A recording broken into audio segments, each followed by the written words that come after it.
question was, what was the last thing you Googled, which was obviously like moments ago preparing for this meeting.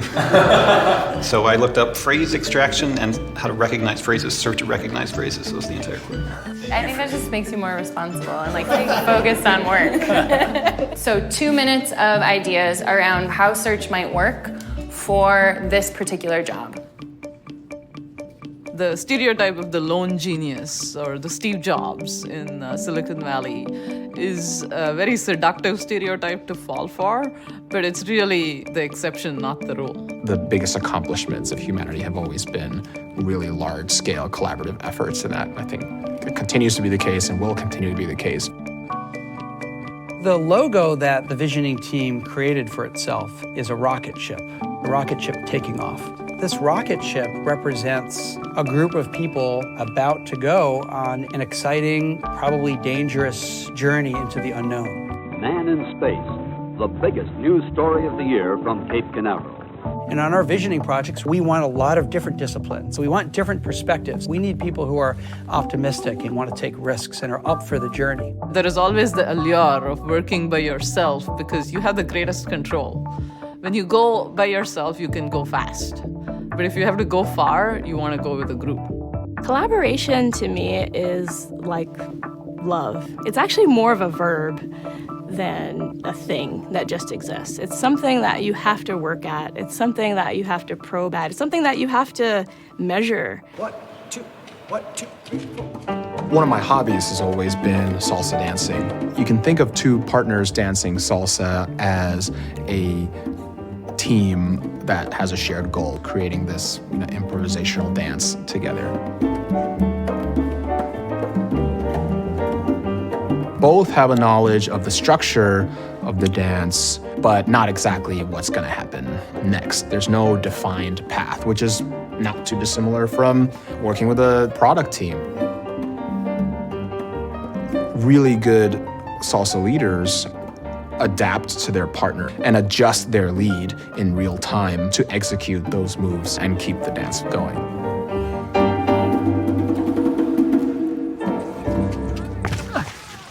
There's a lot of similarities and analogy between playing in like for me, a football team, but any competitive or elite sports team, and working in an elite cross-functional triad. You want a balanced team. You don't want a team of rock stars. Like, you want a team that cares about each other, that wants to work hard for each other, and they don't care that it's not their job to attack or defend. They actually just want to help out. It doesn't matter that you're the designer or the product manager or the engineer. If there's work to be done, you just need to step in and do that work. I'm a defender. I don't know what I'm doing up here. The very first organizations were pretty crude affairs where you had one leader that was simply leading by fear. A good metaphor is a wolf pack. If the wolf shows the slightest sign of weakness, some younger wolf will come from behind and try to take that place, right? And that's still how mafias and street gangs are often run. And then we experienced a major leap. With the agrarian revolution, we suddenly have a different model, which is not organizations as wolf packs, but organizations like armies. And we get these beautifully stacked pyramids with different peoples having different ranks and titles, often even wearing different uniforms. It's all about stable, replicable processes. But it's not very innovative. So suddenly we have another leap with the scientific and industrial revolution. We move from a metaphor of organizations as armies to organizations as machines. The world is this intricate mechanic, and the faster, the better I am at understanding, this clockwork that the world is, the more benefits for me, right? People are basically like cogs in a machine, and so a good leader thinks about how do you place these cogs ideally. And it's fascinating how we use engineering language. So we have resources, human resources, right? We talk about inputs and outputs, and it's all about efficiency. And that perspective has brought us this immense prosperity that humanity has accumulated over the last 200 years. But now, increasingly, we sense that model is exhausted, is tired. It's crumbling under its own weight, under its own bureaucracy. And frankly, it's cold, right? It's mechanistic. You know, people are considered to be cogs to be put in the right place. Companies and businesses are not machines. They seem like machines sometimes, but they're really human systems. We're a collection of human beings. And human beings are emotional. Back in my early 20s, when I was a people manager for the first time, my approach was all my team must probably want the same thing that I want, right? I'm an ambitious person. I like to solve big problems, have a lot of impact. For the first 6 months, my team, they worked so hard, ran so fast at problems, that at the end of 6 months, they came back and said, Anu, we're just exhausted. What are you doing? If you're working in a dysfunctional team where you don't have trust, you don't have psychological safety, you can't make decisions quickly, you don't have diversity of thought in your team, then it can be bumpier to actually get to great customer outcomes. And you may not even be able to get to great customer outcomes because of the dynamic of your team. A toxic system is like when you're in a city where you can see the pollution, and everywhere you go, you feel almost the shards kind of cutting through you. You see the negativity, you feel the negativity, and you also know that it's going to impact you long-term health-wise. We need a very disruptive attitude as leaders. All of us are so used to being connected constantly. Engagement for us is quick feedback, quick hits. I want to know what's going on, be a part of this. And a lot of companies simply can't do that in the way their company is built. Command and control leadership, there are studies in the psychological literature that show clearly they reduce the average IQ of the employees by 10 points. So it's toxic. It doesn't get stuff done, it burns people out. Somehow people need to be empowered, and unlocking that is the key. We need to unlock the creativity.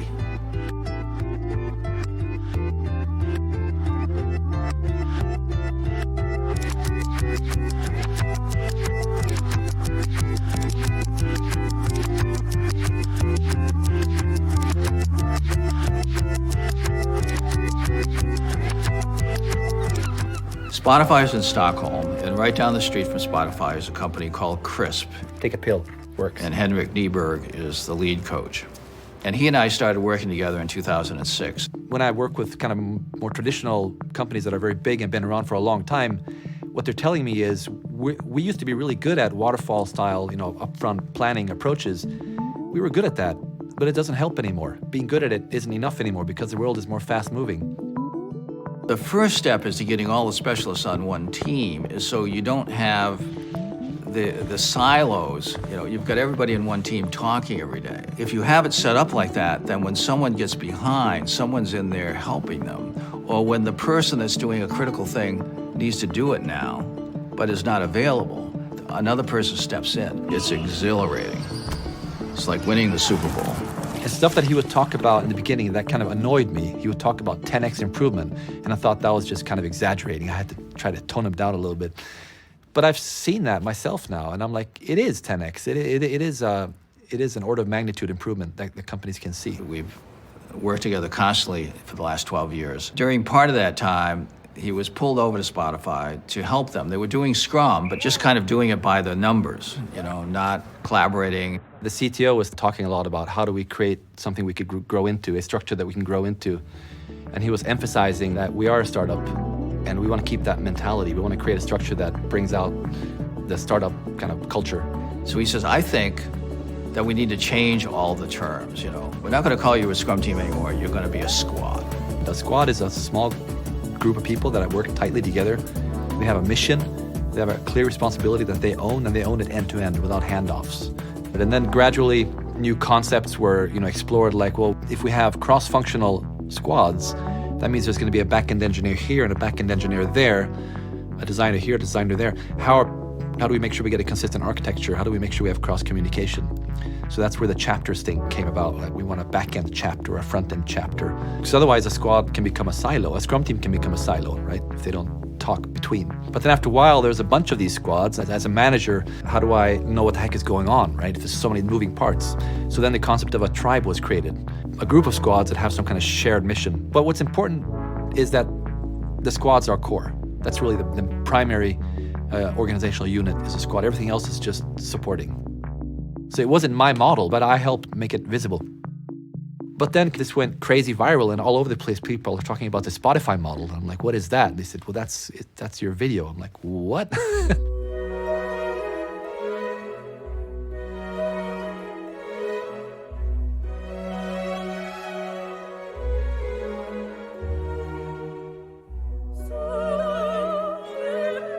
Every time we wanted to build something, we wanted to produce something, we wanted to put something in production, it took a long time to do that. That's why we decided to go to see how the other digital innovators were doing it with this agile way of working. So we decided to go to Spotify. As the board of directors of one of the biggest banks of Europe, seeing this nitty-gritty Spotify, 1,100 people work in Stockholm. So we went there and we saw these people only for one day. We talked to these tribe leads, agile coaches, chapter leads, product owners. And in this only one day, we were flabbergasted by those people. We said to ourselves, wow, we want to be Spotify. As a bank, yeah, as a bank.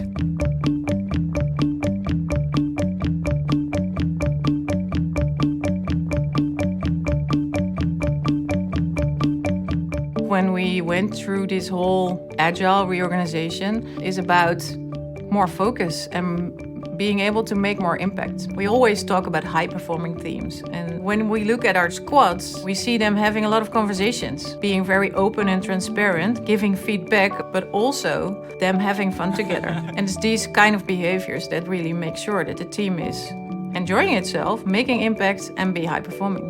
Okay, let's do stand-up. Wrong start. Oh. I've got the code in place, unit tests, UI tests all working. I got the web trek events as well. I'm just waiting for the final copy, and once that's in place, we are good to go. Awesome. If you think about what a squad might look like, you might think of something like a SEAL team. You've got these people with really specific skills doing something where the group's effort is more important than the individual's effort. And that's where squads became the big deal, the thing that we care about today. I have been in the squad model now for about 3 years since I joined the company, and it's been much faster, I'd say, than other models of working that I've done in the past. Primarily because there's no red tape to cut through. If you have any questions, you can just ask directly.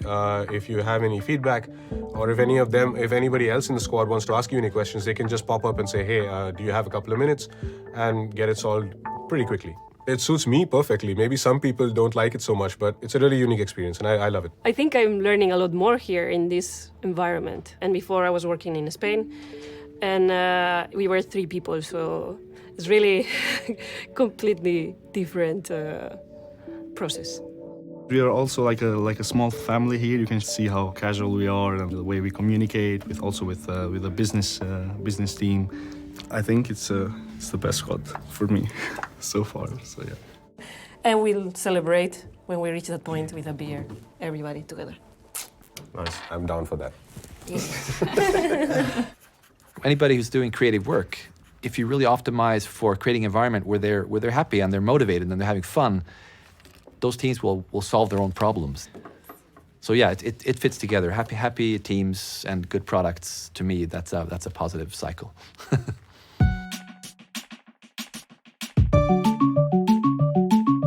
Raise Me's mission is to help students discover and realize their college ambitions. And the way that we're organized right now is we've broken ourselves into 3 squads. Each squad has a clear understanding of what they're trying to achieve, and they have ownership over that.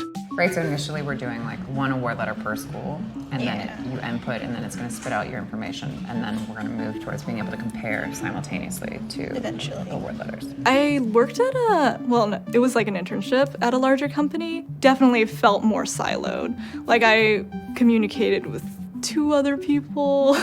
Okay, so you have to input your award letter information? Okay. The wonderful thing about the team is the tension and the interplay among all those different actors. Product managers want everything yesterday, and they want it shipped, and they'd like to start putting up numbers. Do you want to show her the desktop annotations? Yeah. Designers would like everybody to please go away so that I can make it absolutely the user experience that I want. I was either going to add some flair to the left side, or maybe like add the little raise me circle.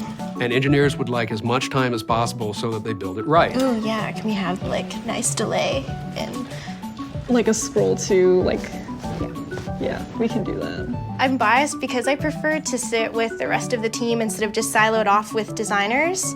It's so much more invigorating when you come to work and maybe somebody's already working on a problem. Maybe you kicked off designs the night before, sent them over to the PM like Claire. And in the previous model, I would have been in my own room trying to figure this out. And now I have, you know, my team of engineers, my designer in there, we're whiteboarding, we're figuring this all out. I think that's what makes our squad particularly gel so well together is we all really love communication and being social. There's supposed to be this meme out there that engineers and designers don't get along, but you all seem to be getting along just fine. It's kind of special because like Rachel has some like engineering background and I double majored in art and CS when I was in school. So I feel like it helps when you have experienced some of the other side's job because like, yeah, you just kind of like get it.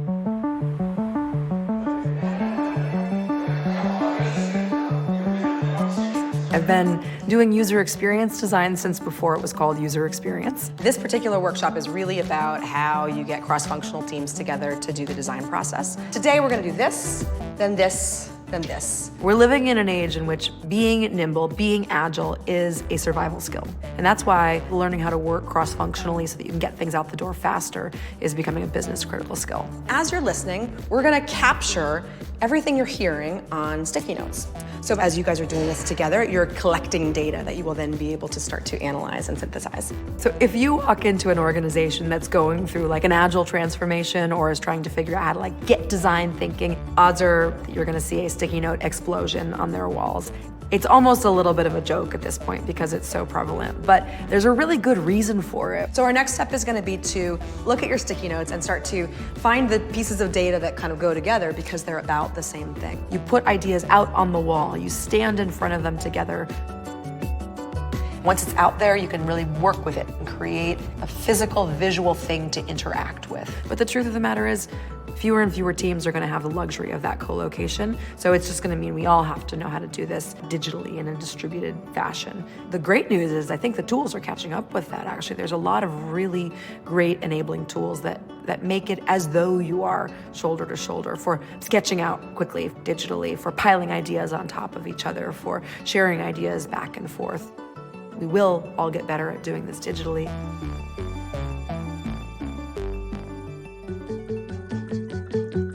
So if you look at the human being in the context of biological animal, what you notice is that tools are exceptionally important. Tools become the amplifiers of their existing skills.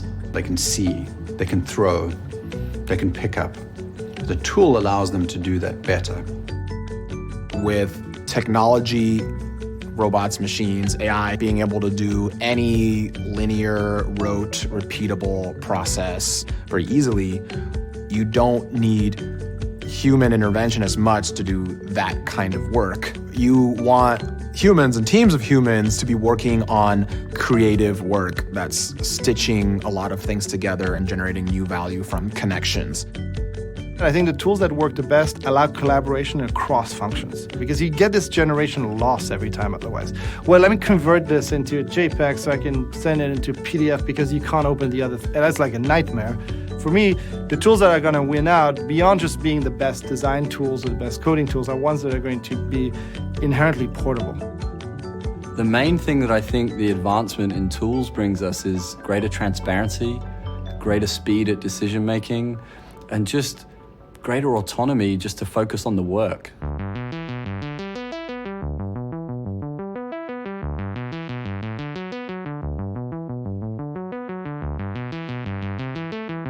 When I think about the early days of forming our company is spending a lot of time in kitchens talking. Co-founder Justin and myself would invite two of the other co-founders from the other side of town to come down and join us in our kitchen, and we'll do an entire day. Most of the work is really just talking and taking notes and going through and saying, what is this game plan? What are we going to work on tonight? Because there's a really tough challenge in front of us that we need to work through and get some alignment around.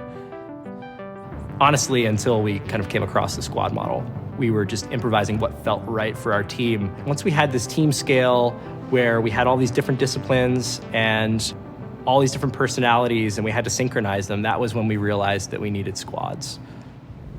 It was big change. We went from no one had ownership over a particular area or feature of the application to now you own your area of the app. You own it front to back. In the first year of working in the squad model, it was completely obvious that the squad model changed our velocity.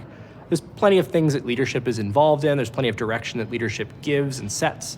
But when it comes down to the day-to-day work, I'm not reviewing everybody's code. I'm not telling everyone how to build stuff. They decide how to do it. They decide amongst their teams. They decide how to do it in a way that's collectively healthy for the rest of their specialty. We're not using the word no today, just yes and. Some good old classic improv rules. The thing that's nice about this model, it actually leans into team building and like intimacy and collaborative partnerships. And because of that, it unlocks all this space to play. Quality is the goal. That should say quantity. It's opposite. Totally gonna match. Yeah. Whoa. He's a designer. Yeah. It's beautiful to see all those people kind of creating at the same time and in a chorus together, because it feels a lot like an orchestra at some point when the ideas are flying around and everything's kind of jamming. For me, this is fun as an engineer because I don't have to think about how hard it's gonna be. Well, it's kind of an excuse to step out into our imagination too. It's like, we did that together. For sure. And then we just have pieces that we're responsible for. Right. It's like that balance of like team chemistry, having a vision, having a skill set. Like we need all those variables. Like it's easy to be like, right, we're building search, but we're always trying to build the best version of that. And in technology specifically, it's like the best doesn't exist yet. So that's what we're trying to find. So it's kind of trying to like catch lightning. It was just too difficult from an engineering perspective to maintain the short-term memory of the entire surface of the application. So you gotta focus. This we're a 30-person company and we wouldn't do it. Before squads, it was really hard to support anything because, something would break or, we would need a code fix or a bug or something would happen. And it would be like you're running through the halls trying to figure out who built it. Want to do 2 minutes again? Got it. The fun part about living at the leadership level with the squad and tribe model is that I get to see long view across all the teams and their little microcultures. The analytics tribe has a calisthenics routine. It's a ritual they've had for a while, and they start every stand-up that way, but they're half remote, half on-site in the Chicago office. So it's a way to kind of bridge that physical divide also. It also breeds like fun energy in the office in general. All of our office spaces are, sort of glass fishbowl style, so you can see them doing it all over the office. It's really cool because you can turn your love of Korean pop calisthenic routines into a ritual that drives productivity and drives closeness on your team. I don't actually know how people are learning this. It's an interesting question. There's good lip service given in educational programs to the idea of working collaboratively, but I don't know how often you actually get students working in these kind of cross-functional squads in an academic setting. When you're talking about a cross-functional team, a squad, a mixed team, the reality is there's so much like human desire to create good team working relationships that often there's a strong disincentive to actually air real concerns or grievances about an idea or about the process. And so giving yourself structures that you can use within the team to let everyone say what worries them is very important. Managing diverse thinking and diverse points of view can be work, but ultimately it's worth it. I love building tension into teams. And we say here, like, good teams are built like bridges on tension, right? You might have to make compromises because the technology might be too expensive to build, or because you need to consider some business aspect of it, or it's great for business, but it's a terrible user experience. The Triad Model forces a certain level of diversity of thinking. because each function with their specialized skill set tends to approach solving the problem and optimizing for a different set of variables. For instance, in karate or taekwondo, every time we had to choose an opponent, you had your team help you increase your awareness of where do you have the best chance of beating somebody in the tournament. And typically when people look at it from these different angles, there's always an element of conflict.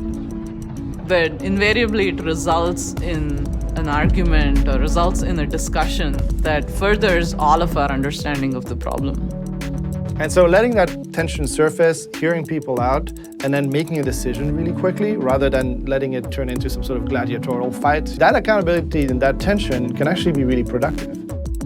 A lot of the best and most interesting work is sort of built on the back of strong human relationships, and they allow you to do things like take risks and be vulnerable with your bad ideas and your work when it's ugly.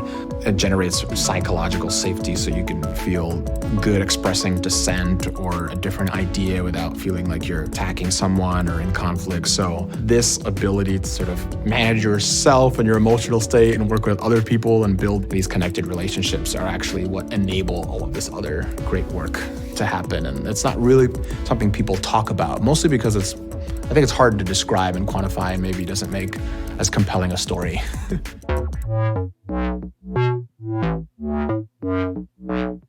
All right. She's in gate 5. You're muted. Yeah, I just landed in Montana, so apologies for any airport sounds in the background. So Kevin has this great mantra, which is leave the building. It sounds really straightforward, but I think it's something that not a lot of teams follow, surprisingly. Or like you'll talk to a team and you'll sort of ask, when was the last time you talked to a user? And they'll say, oh, last month, last quarter, last year. One success factor for a product is when the people building the product understand the people using the product. And to me, that's about building up empathy. So if I'm building a product, who are the people that are going to use the product? What problem do they want solved? What's their life like? We just got back from the field, and the goal of today is to really share out these stories, share out these insights, but then move right into brainstorming. We want to turn these insights into tangible products and concepts that then we'll go back out and test with users again. So I think communication is very important within teams, though there's a more powerful idea, and I think it's about shared experiences. We don't want some people to have certain experiences and then communicate it to others, although ultimately that will happen in a big organization. But at least for this core team, ideally, we want everyone having the same powerful experiences together. And so the how might we we're going to start brainstorming today is how might we make the pathways and destinations for learning clear? Does that make sense? Yeah. Great, let's rock and roll. So we're probably just going to concept for like 2 to 3 minutes. One idea, write a description of it and maybe some kind of visual of it, and then we'll share with each other. Sometimes we may get into heated discussions. Sometimes engineering products, sometimes, but it's with respect. Nobody's trying to impose to anybody else. Everybody's trying to come up with the best solution. Sometimes we think our ideas are better than the rest, which is okay, but they need to stand on their own. Anybody wants to add color to their concepts? I know it's kind of buzzwordy, but I'm thrilled to see just more visibility for the importance of design and more understanding for what design is. When I was going through school, I had a big misconception that, design is making things, physical things, or graphic design. And those are amazing and important industries, but design can be more than that. I've been doing this since middle school. At the beginning of my career, it meant that I wrote lines of code. Nowadays, it means more that I architect larger solutions and touching the life cycle of the product earlier, so you can make sure that the PMs, the UX, the visionaries have the information that they need so that you can go off and build the best product.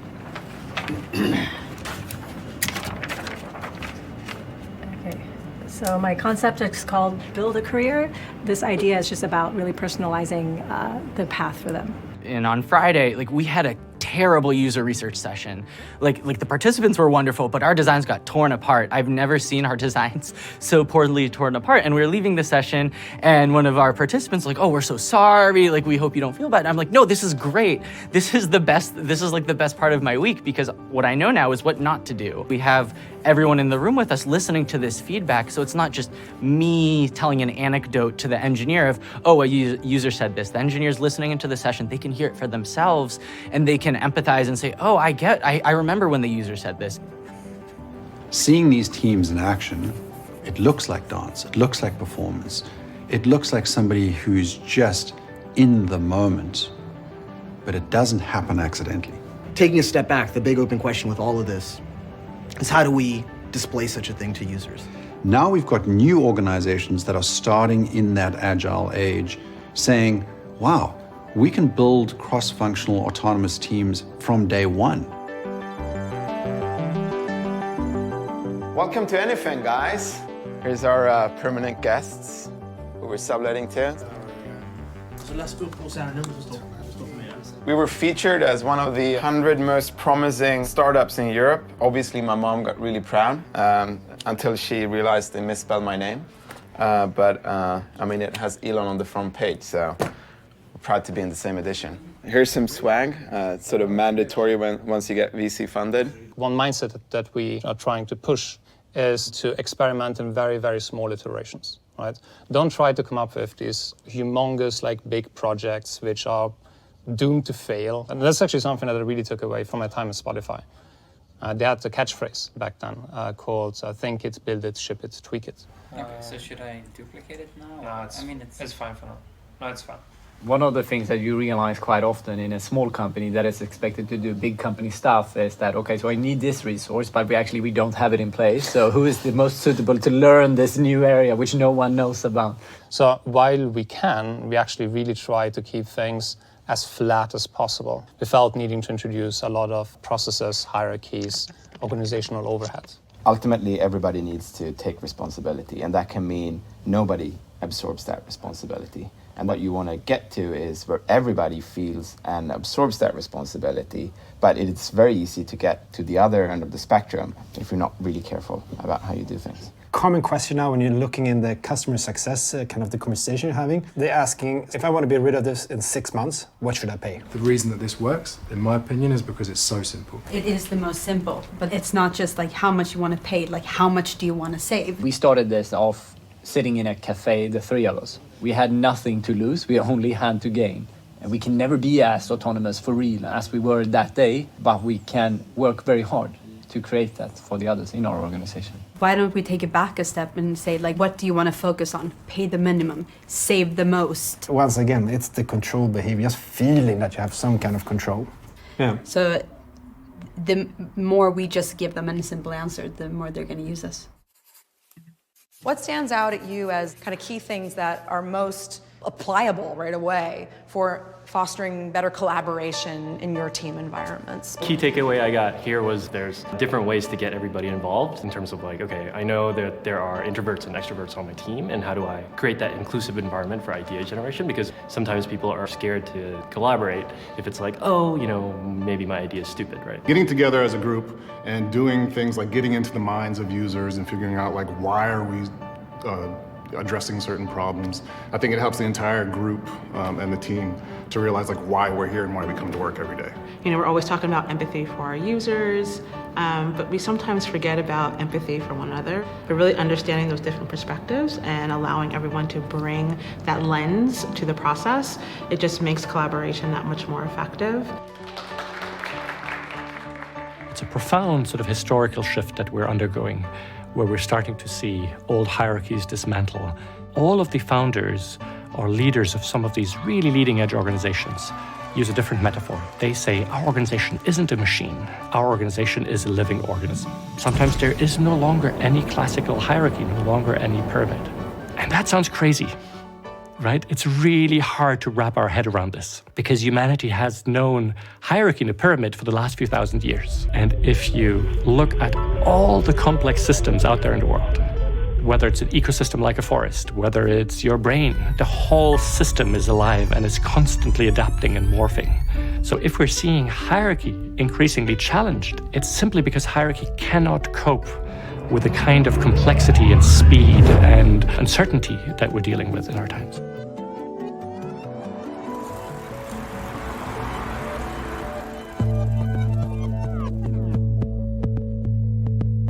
Consensus is a global organization, no central headquarters. We have this like massive amount of implicit baseline trust when you step foot into the team. It feels like a really, truly different way of doing things. If you're an assembly line canning tomatoes, there's a very specific set of things you're getting done. And if you're trying to make software that is built on paradigms that don't exist yet, you're gonna need a pretty open-ended bureaucracy. You know, if you nail yourself down to a process, you might just find yourself reproducing something you saw before. When we're hiring people, obviously we're looking for some kind of unusual characteristics, right? We're not just looking for strong technical people, we're looking for strong technical people who can like potentially work fairly autonomously. It's almost the more autonomously the better, but while also checking in. The real currency of an organization is trust, because it's what lets you turn away and let things unfold in their own way. You know, by being explicit and clear about what you're doing, you're making a promise to somebody. You're saying, don't worry about this, you know, this component. Don't worry about the login screen. Don't worry about customer support. Don't worry about design. You know, I got that. You're trying to hire for somebody with blockchain knowledge who's also comfortable working remotely, who's also comfortable working in a self-organizing system, who also matches with our kind of specific blockchain values, because you can be like a pretty big asshole in the system. So yeah, finding all those criteria has made kind of like finding people who fit into this style of working very hard. I mean, I think it's a misconception that in a flat hierarchy organization, there's absolutely no hierarchy. I think there are hierarchies implicit. It's just about making them explicit and making a very clear effort on there's no hierarchy where it's not needed, or there's no hierarchy which is not desired by the people of that specific group. You know, I feel like this is some Philip K. Dick sci-fi stuff. What should be on your screen to let you do what you need to do? And, you know, if you're interfacing with other people, you want to see their ideas. You know, what's the most efficient way to get your ideas into my head? We can't be afraid to consistently reevaluate what we're doing or how we're doing things.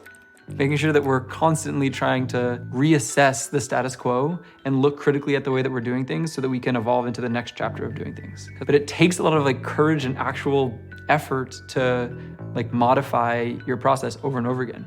There is a habit that I think teams should form, and that is a habit of aggressively asking why. Never build anything without understanding the why.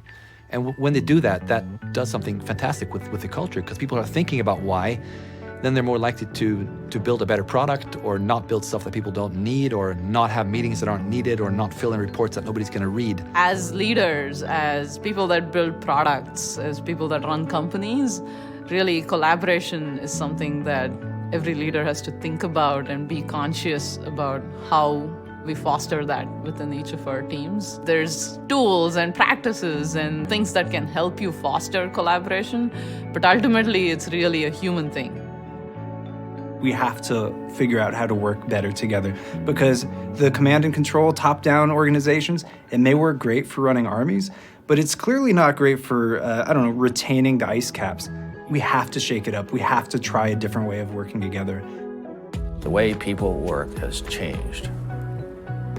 And it's all based on being able to deliver a better product, faster, higher quality, better life for the people. It's just a matter of time before the rest of the world has to catch up and go bankrupt, you know.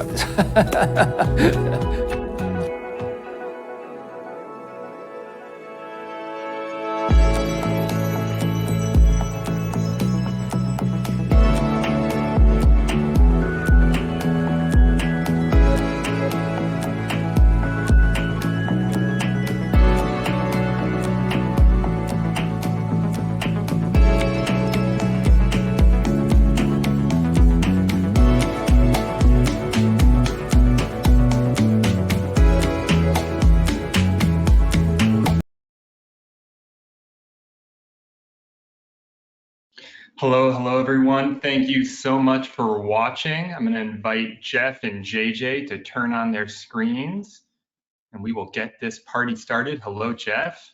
Hi. And we have Jeff and JJ here. Thank you both so much for being here, and thank you to the audience for watching. My name is Daniel Cowan. I'm the Design Stories Director at Envision and the Director of Squads. Very grateful and glad to be here with you today. and really looking forward to our conversation and thrilled to introduce two legends in the field of high-performing teams. Jeff Sutherland is the co-creator of Scrum and one of the original authors on the Agile Manifesto, and JJ Sutherland is the CEO of Scrum Inc. And I was at the Scrum Inc. IRL back in December in DC, and I got to meet the whole team. And it was very clear to me that, you know, the Sutherlands have devoted their lives to the science and art of how successful teams work. And it seems to me that this is driven by a deep care for people and the experience we have at work. And so it's truly my honor to have this conversation with them. So thank you both so much for joining. Thanks for inviting us, Dan. Pleasure to be here. So just to get started and start at the beginning, in forming a team, like what's on your mind when starting a team and starting a team off for success? What are some of like the first things that come to mind? You wanted to start, JJ? Sure. Why don't you go? Back in the beginning, okay, I started off at West Point as a cadet. I was on a team, a gymnastics team, led by the Olympic coach, and all the trainers were members of the Olympic team. And so they put me through years of how to practice. And what you learn for really high performing teams is that the organization needs to be really flat. Everybody's listening to everybody else. You all have a goal to win the match all together. So the superstars are important, but if the second people on the bench are not there doing their piece, the team can't win. So everybody learns, everybody has to participate. And so in later years, when I get into software development, I began to look at the same kind of teams at places like Bell Labs. And I noticed they work completely differently than the typical software company. Everybody had the same job title, right? There was no manager. There was someone who was a facilitative leader of the team. There was someone that could help form the objective and get everybody kind of synced up behind that objective. And those basic parameters have to be there. And it's interesting watching the movie Squads because everybody's talking about the magic that happens when you put that in place, but there's certain structural components that actually create the magic. And that's what Scrum is about. So JJ has a lot of people running out around the world, booting up teams. So maybe he could talk about what they actually do to get them going. Jump in, JJ. Yeah, so at Scrum Inc, one of our major things we do is what we call team launches. And basically the first thing you do is say, do we have everybody we need? Can this one team actually produce the product that we want to produce? You know, whether it's, I don't know, an airplane or software or whatever. And so because you want this cross-functional team, because I mean, sometimes you need more than one team to accomplish something, but that gets trickier. But in the perfect world, this one team, a customer come to that one team, and then they would pop out exactly what the customer wanted at the other end. And so that's what you want to have, this cross-functional set of teams, you know, from, you know, concept to cash is, you know, really the idea. That makes a lot of sense. And I get the sense of alignment. And one of the things I know from my own experience in filmmaking is that alignment and trust, like trusting your teammates. And how do you go about establishing trust? How do you go about fostering a sense of psychological safety amongst teams and team members? Well, the first thing you need to do is get people agreed on what is the goal, what are we trying to achieve, what specifically are the things that we're going to be doing, making that really visible, what's a priority on that. And once that's clear, then how are we going to work together to achieve that? And setting up a situation where the team has to figure that out. Nobody's telling them how to do it. They have to sort that out. And that forms a creative environment where things can happen.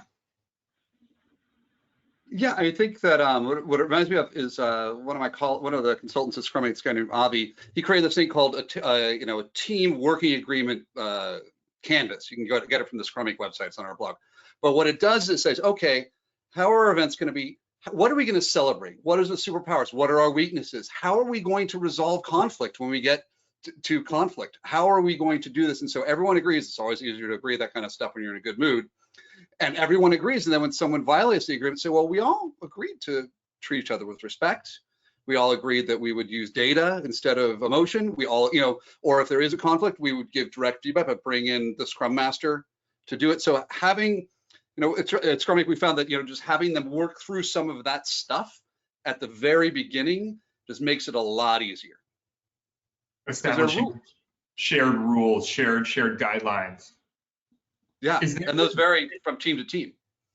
And is there maybe like an example you can think of in your own work where you overcame sort of either a trust issue or there was a failure at some point, and like what you did to bring back the trust to the team? Yeah, I saw your team. That is a tight-knit group of people right there. I was just really impressed with how everyone was gelling with each other. I was wondering maybe you could spell out a specific if you can think of one.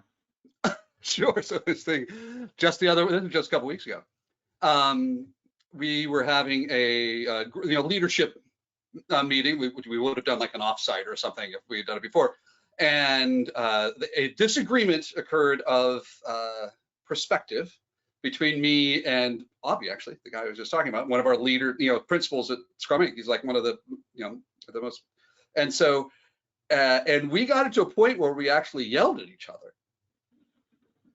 And it was really interesting. Someone pointed out they yelled at each other, but no one did anything. Everyone just sort of sat back and, because we're the senior people in the company, sat back and was like, oh, we're gonna have some popcorn. I think we should change our culture that says if we see something like that, we should say something about it because it's not right. And JJ and Avi, you actually need to sit down, maybe with someone else to be a mediator or not, and actually work this out, because I thought this was very interesting. This, we come to is like, listen, you can complain about somebody, but then the person you're complaining to has to say, hey, are you gonna let it go, which means let it go forever, or do you need to talk to them? And if you need to talk to them, you have to talk to them within 48 hours. And so we have that's sort of rules of how we work, because there is conflict. I mean, we're human, right? But it's sort of, but that action I thought was really smart of saying, even to the people who are introverts, it might have been taken aback by it, say, hey, you also play a role in this because we're all one team. You're not just a spectator. No one's forcing you to do that. You choose to do that. So let's try to all come together. So I thought that was really an interesting experience. That's so interesting. I appreciate you sharing that personal story too, and just sort of recognizing that that stepping on the side can be passive in sort of a close team, and how to like foster that sense of collective well-being for the whole team so everyone can work together. This next question I want to throw your way, Jeff, because you've been doing this for a while, over decades, and wondering why is it that like certain industries and certain organizations are slower and it's more painful to adopt Scrum, agile ways of working, squad methodology. What is it that holds either some industries or organizations back from just embracing a more just like a better team working relationships? Well, I mean, it's the same thing in, the sports model is where Scrum comes from, rugby, right?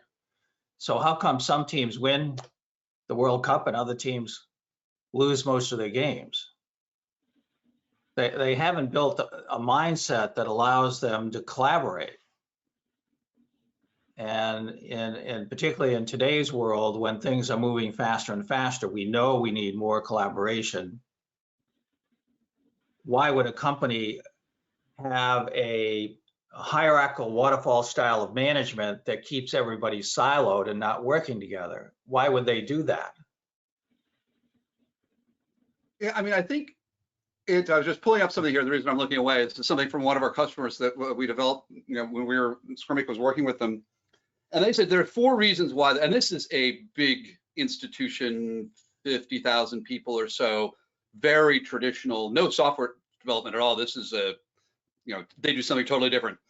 And so they said, this is why they decided to change. And this is hundreds of years old. This organization is hundreds of years old, steeped in tradition, and then they've said, well, we have to change because the world is changing so fast. It's because we have to prioritize, we have to get faster, we have to deliver real value, and we have to be able to attract talent. And that is what we're trying to do by being an agile force. Right. And in speaking with them, I called up there's a group of 5 teams that me and a colleague had launched. And so we were having a Scrum demo, and we invited them to our demo. And I said, how has it been for you to going remote? Like all of a sudden, like, March 13th, all of a sudden everyone's working at home. And what he said was that Scrum actually made it a lot easier than the other teams that they were working with, who were working in traditional, because it's a very small pod of Agile within this big organization. Because they had this interaction defined. They had to define, we're gonna have a daily stand-up, we're gonna have a sprint review, we're gonna have sprint planning, we're gonna do backlog refinement. And because they sort of had that, they said, well, it's really interesting, now we know when the day begins and the day ends, because that's something that's really hard for people, I found in this COVID thing. When do you walk away from your desk? It's hard to sometimes. They've found that, they know when the sprint ends, the time box of the work, the week or two ends. It's like, okay, well, I have to deliver something by then. It can't just drift off into reality. And then the other thing, and I found this is really interesting, one of Scrummy's customers, Ali Interactive. So they send every one of their new hires pretty much to our public trainings. And I was talking to them the other day, and I asked them why they did it. And they said, well, Scrum helps us with that vulnerability, that building trust. And we have to have that to do Scrum, because when you're online, well, you go to an office, you announce your presence physically, like you bring in, put your coat in the chair, you're there. But online, you announce your presence by delivering value.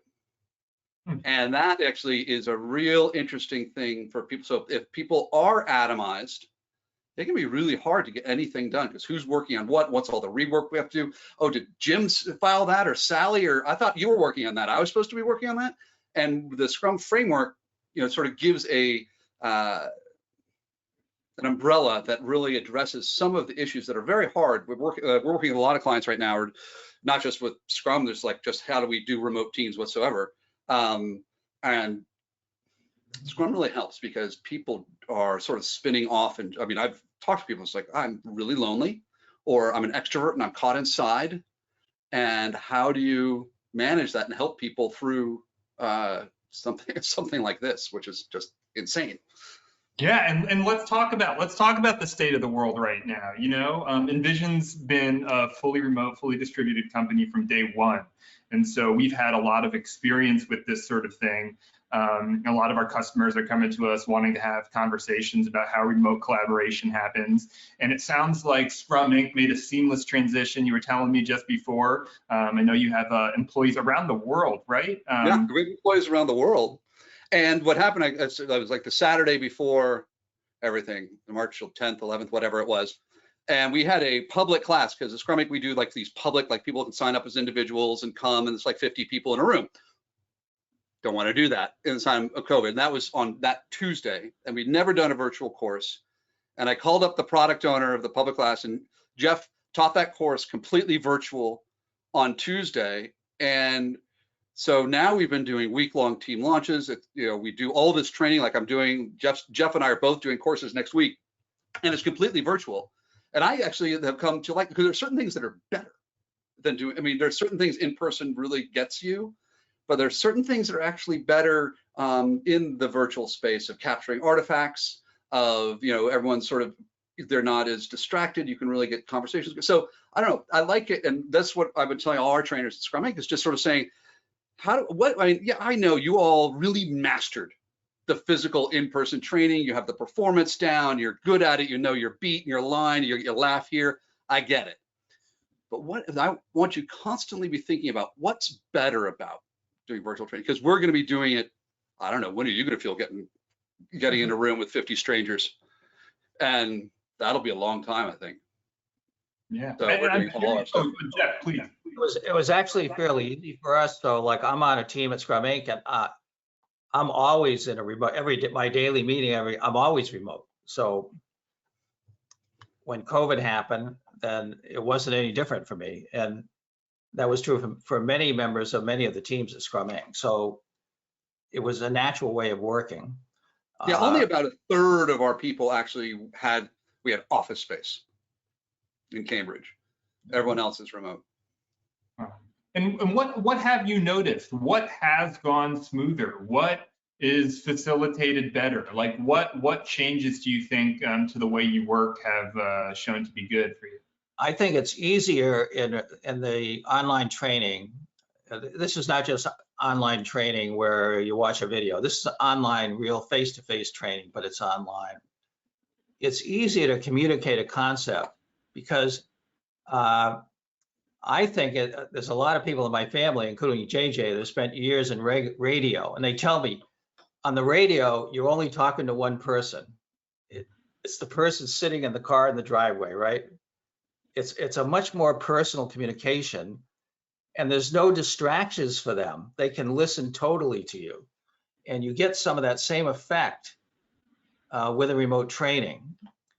And then combining that with what JJ mentioned, with much more easy visibility of everything that's going on.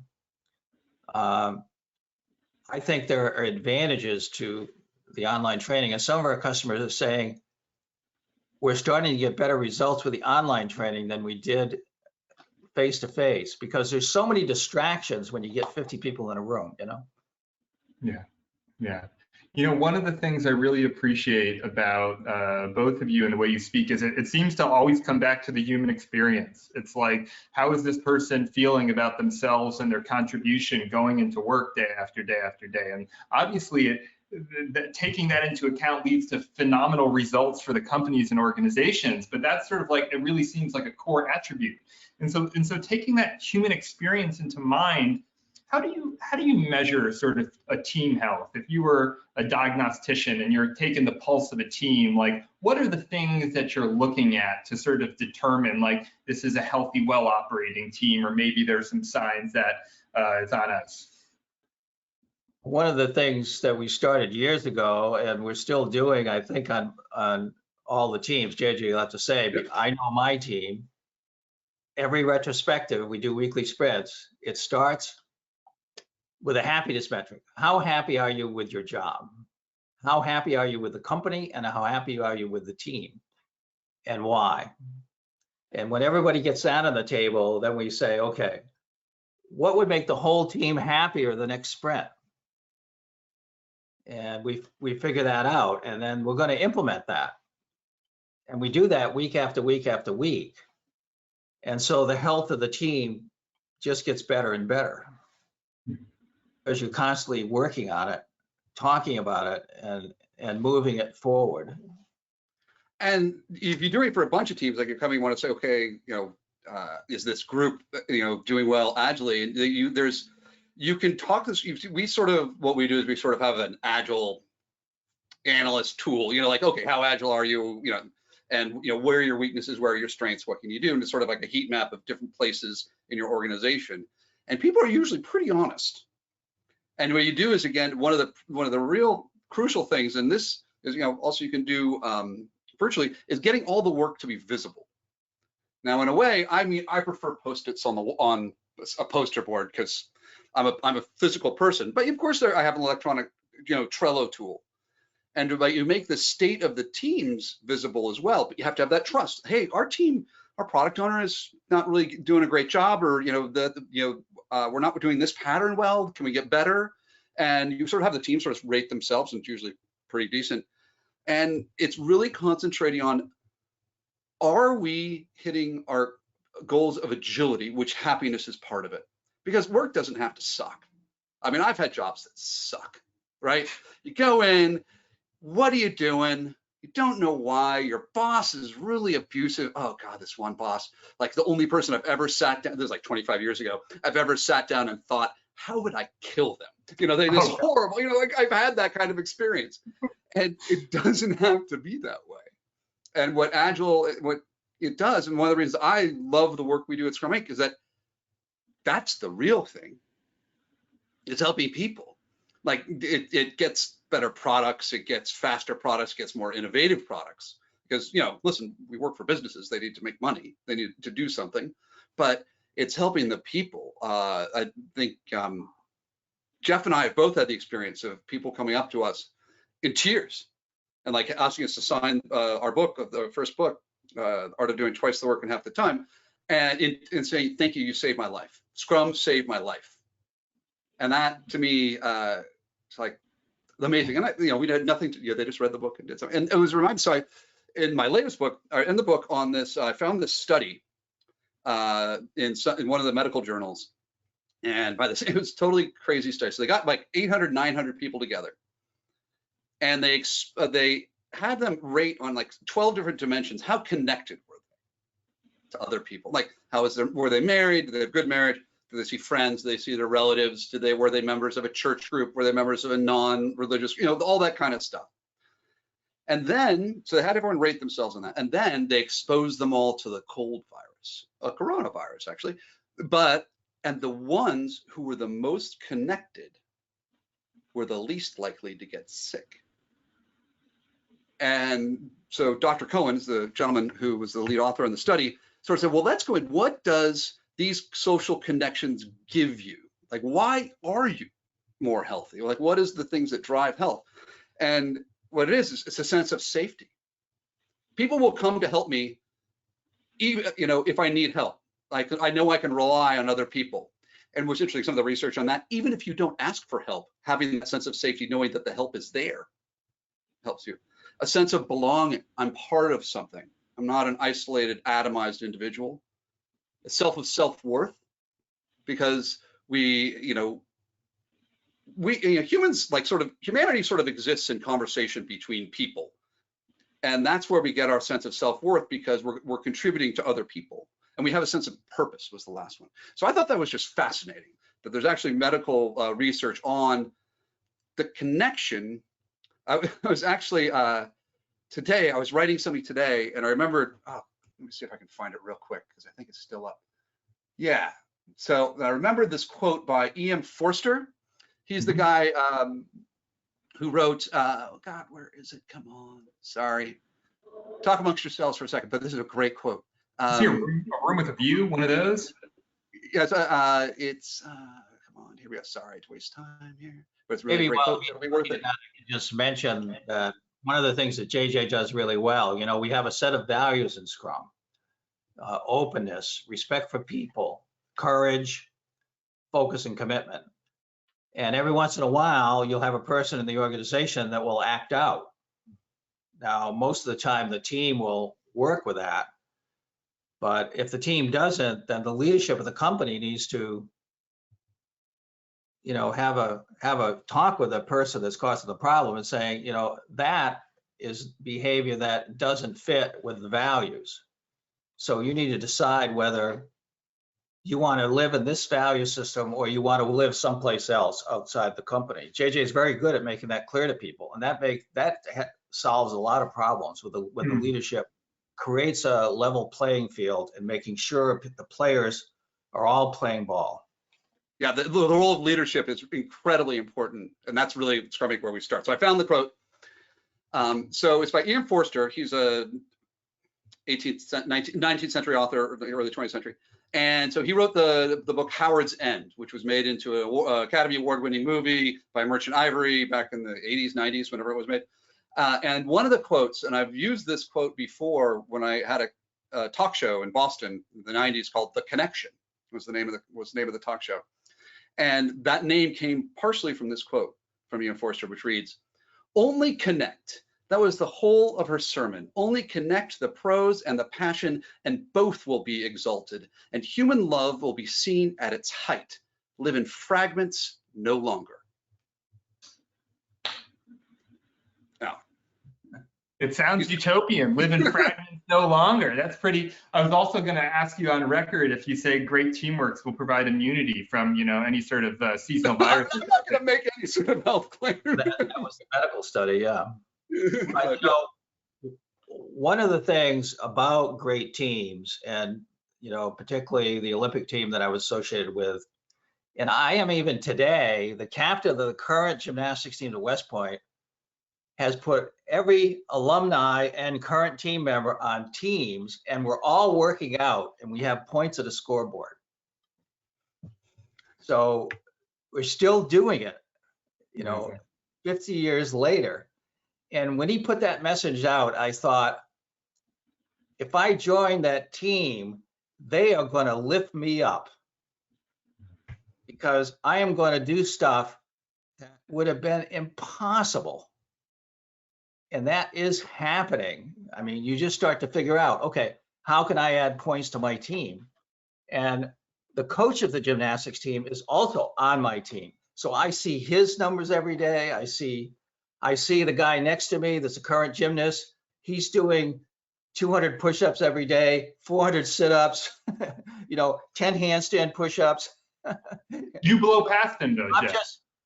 I'm having a tough time getting my 10 push-ups done, but I'm learning how to, as I look at them, I'm learning how to get points in other ways that they're not using, that I can really stack up some points on the board. So being on a team is awesome when you're on an awesome team. It is a little taste of utopia because it's different.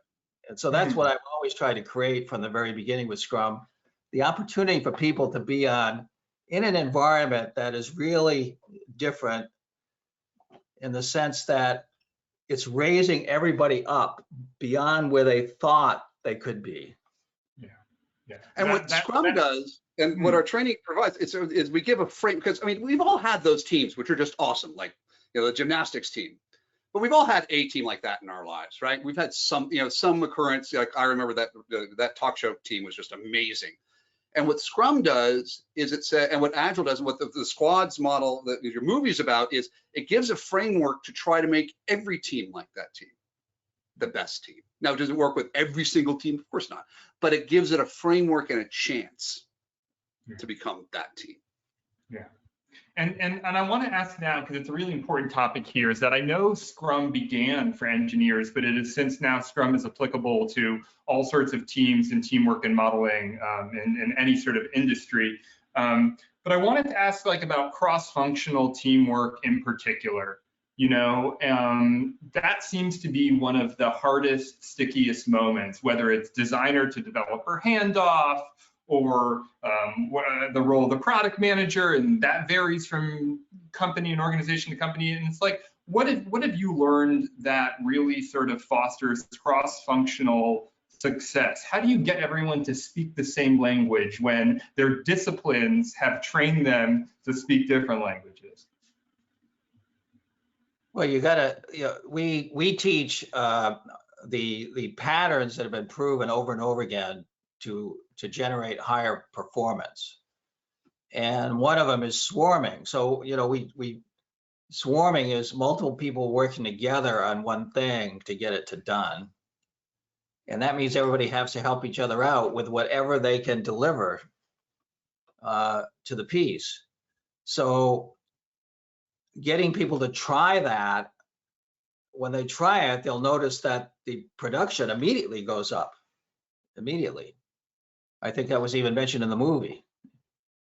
And once they see that, okay, yeah, I'm a designer, but there's things I can do to help out the developer to get done what needs to be done. I mean, maybe I can even test what they're doing so we can get it into production faster. Whatever it is, everybody's trying to, it's like basketball. Everybody's trying to get that ball through the hoop. It doesn't matter who gets it there, but everybody's trying to get that ball through the hoop, because that's where the score occurs, Yeah, and it's people working on not thinking, well, I've done my design work, I'm done. I'll pass it. You developer, you go do that. And then the developer is like, I'm done. Tester, and what it is saying, well, all of us together, we work together on one thing that has customer value that we can actually give to a customer. Like, this is why your iPhone updates 10 times a day, because this is what these teams are doing. They're getting these little pieces of value all the time. And to do that, they need to work on these backlog items one at a time. Just shove it out, constantly shoving it out. You know, like the first DevOps is a big word in software these days. You know, first DevOps teams were Scrum teams. That's where that entire thing was developed, as in Agile teams. And so, just to comment on the design thing is a great example. Okay, I'm a designer. I'm done with my design, but that's not the way a Scrum person acts. Here's my design. Let me watch what you're going to do with that, because I want to see if there's any problem for you implementing my design. And if there is, I'm going to change it right away. And I'm going to try to help you actually implement it so that we all get it to production as fast as possible. I'm not done by just delivering a design. I'm only done when it's in production, right? And there's a lot of things that a designer needs to do to help get that thing in production, because people will be stumbling. And that cross-functionality is so important there, because if there's just a design team handing off to an engineering team, and then the engineering team builds it, and then the design team says, that's not what we were thinking about at all. That doesn't work at all. And then it takes another 3 weeks to redo it, and then they still don't get it right, instead of working together to make sure it's right the first time. Totally makes sense, getting it up front, getting everything laid out right up front. And we have about just under 10 minutes left, and we got some questions from our wonderful audience here. And so I'm just going to ask if you could just think about brevity in your answers, because I'd like to get through all of these. But the first one is, what's the best way to evangelize and foster this kind of squad Scrum culture within an organization with more traditional hierarchies and practices?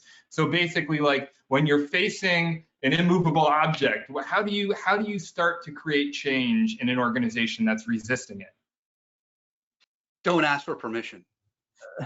Because no one's going to pay attention to how your team works anyway. And then once you get faster and faster and faster, all of a sudden people are like, well, what is that team doing? That seems like a better, because nothing speaks louder than success. Like, you don't do Agile and Scrum to do it, like to go through all this framework. You do it to deliver value. And usually Scrum teams get a lot faster, and then the rest of the organization starts noticing. Jeff, you want to add anything on that? Well, going back to this problem, why do some managers hold on to the rigid hierarchy, make it slow, when it's clear they're not going to be successful? First, you have to show them that there's a problem. Then you have to convince them, why don't we try this little experiment with a squad over here? And then when that squad comes back with, twice the stuff in half the time, then you turn to that manager and say, do you like that? And when he says yes, would you like more of it? So you're taking the people with the old mindset and you're walking them forward into this new world. It is challenging.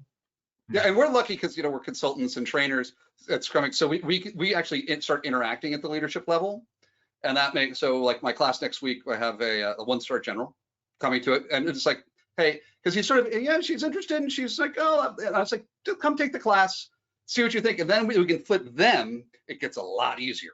It gets a lot easier if the leadership has that mindset switch, which you can do it pretty quickly, because what they want is more stuff. Yeah, makes a lot of sense. I got another one here. Our team is distributed to different work shifts to accommodate customers in different time zones, so it's hard to do sprint reviews, retrospectives, even stand-up meetings. And now that they're remote, it's even harder. So what do you suggest for a team that's in a situation where they're split between multiple time zones and have a hard time syncing up? I did published half a dozen papers showing that you can get really high performance globally, even when you're 12 and a half hours apart. And in those papers, we show how you have to set, you have to make some adjustments and tweaks to be able to do this with the time zones. But a lot of those papers are all on our website. But a lot of companies, like for example, Cisco, they have thousands of teams everywhere in the world. So what they try to do is have teams be local, and even sets of teams be local, and then only go across continent at kind of a higher product level. So they try to localize it as much as possible, so that most people that have the daily meetings, they don't have the big time zone problems. Yeah. Company's big enough, you can do that. And I got to be honest, if you have 12 and a half hours difference and everyone's sitting in a different room and then all, all these time zones apart, Agile's not going to fix that. It's going to, it's like, that's really hard. Yeah, that is really hard. No, I appreciate that. Let me ask you this. This is a really interesting question. It's interesting to me that the Scrum guide had human values added to it in 2016. And I'm curious what went into making the decision of the value, what went into making the discussion of the values so brief in the guide? Well, first of all, in the first book that was written on Scrum, Ken Schwaber had a chapter on why does Scrum work? And it was written about a company where I was a CTO, and he was looking at the environment, the ecosystem. And he wrote down, I think it's working because these values are manifested: openness, respect, courage, focus, and commitment. So those were always there from the very beginning, but it wasn't in the early Scrum guides. The early Scrum guides was more mechanics, right? And then people started complaining that the values need to be in there. So in that 2016 guide, we put them in there, and everybody was really happy about that. So that's how it happened. Great. And let me just ask this one, are Scrum teams the same as squads, and should this just be for people creating the product? Because it seems like this is a concept that's applicable whenever trying to accomplish anything that involves cross-functional collaboration. Yeah, squads and Scrum teams is an interchangeable word. Squads is a word that Spotify made up because they liked it better than teams, but they were doing Scrum. I mean, call it, and then they made up a bunch of different words for different things, which is fine, whatever. Yeah, if you do it, Spotify was doing cargo cult Scrum. The cargo cult thing. That's a long story, but it's a great story. Google cargo cults, because that is amazing. You wouldn't even believe it. But so they did that, and I think that for non-product teams, I don't work in a product team. I work in a service delivery and management team. We do Scrumming. We just did this one. It was accounts payable team, where we're working in a global financial company, and we're doing the people who do their physical plant, like move computers from offices to offices and all that kind of stuff. I mean, so it really works just about everywhere, because it's about how humans work great together. It happened to come out of software. Got it. And listen, I just had one last question. We're right here on the end here. And JJ, I love your book. Just came out. Highly recommend the Scrum Field book.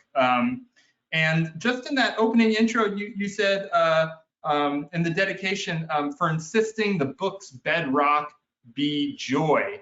And we have like literally 30 seconds. I'm sorry to rush you this, but why joy? It's really easy to go dark.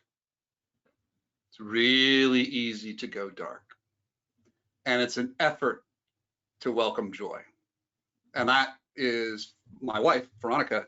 That's where that came from, because she insisted. Because I tell these stories about these companies, like, oh, they're so messed up. And I would and she just says, the bedrock has to be joy, because that's what these teams are. That's what, as Jeff was talking about with the happiness metric, that's where it happens. Got it. I want to thank you both so much. I'm sorry, we're right here at time, so I got to kind of bring us out of here, but thank you for joining us. We're honored to have you. And just before we wrap up, you'll see a poll has just popped up on your screen. The Envision crew would love to know how we can help transform your team's workflows. If you'd like to learn more about our products and services that can help foster collaboration, speed, and innovation, like our Design Systems Manager, please let us know in the poll. Thank you so much for joining us. We really hope you enjoyed the film and that you got some new ideas about how your team can harness cross-functional collaboration and transform the way you work. We will be holding additional screenings in the coming months, so please stay tuned to Envision app on social for more. Thank you, JJ and Jeff, and everyone for attending. Wishing you all well and have a wonderful day. Thank you all very much.